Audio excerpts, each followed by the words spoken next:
Employers were the primary source of information for this project. During the course of the Green LMI project, the team heard from close to 50 green employers in focus groups and surveyed 665 companies from the St. Louis region. From all of these conversations emerged themes about where the green economy is headed in the region and what employers are seeking in terms of skills for their employees that can help them capitalize on the green economy. More than half of those surveyed reported that becoming environmentally efficient was important to their company's success. 5 years ago, when I started with the company, it was hardly ever talked about.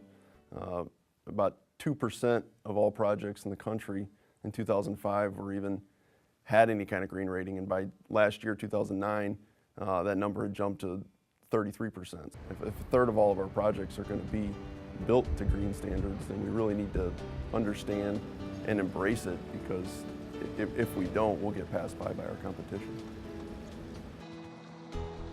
Our main mission is to produce products for farmers that produce higher yielding crops while requiring less inputs such as land, energy, nitrogen, etc. So everything we do is about sustainability. It is important for our region to understand exactly what skills and credentials employers seek as they hire for green jobs at their companies. There's what I'm going to call the white collar level, which is the engineering function, and then there's the blue collar level, which is the execution and the tradesmen, the carpenters, laborers. In the field, it's really important to understand, what does it mean to build a green project? What does that mean when I'm disposing of waste? How do I treat this building while it's under construction? In the white collar, in the more engineering sector, it's about understanding what are the requirements that have to go on, what are the different calculations that are going to transpire as I interpret the architect's documents. In general, I think it's about the mindset and people thinking about creating a sustainable world. And at Monsanto, we want everyone to understand that what they do every day is linked to a sustainability vision. LEED construction, which is Leadership in Energy and Environmental Design, is the most widely accepted and used rating system, and there's a credential associated with that for professionals. When I got my accreditation in 2007, I was the second person in the company to have it.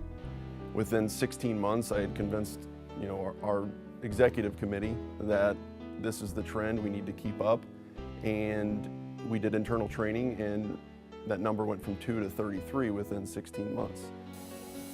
In addition to some of the advanced skills that will come with green, many employers said they still seek the same basic skills they've always valued.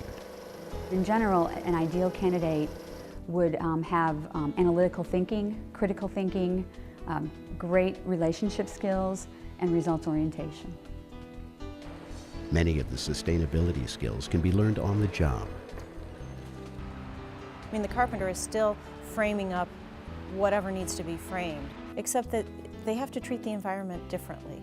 So, for instance, when you're stripping away your concrete forms, wood goes in one dumpster, metal goes in another dumpster, other things go in that third dumpster. So it's subtle differences. I think it's a cultural piece within your corporation that says, yes, the environment is important to us, and yes, we have a role and responsibility in maintaining some sort of level of decency, if you will.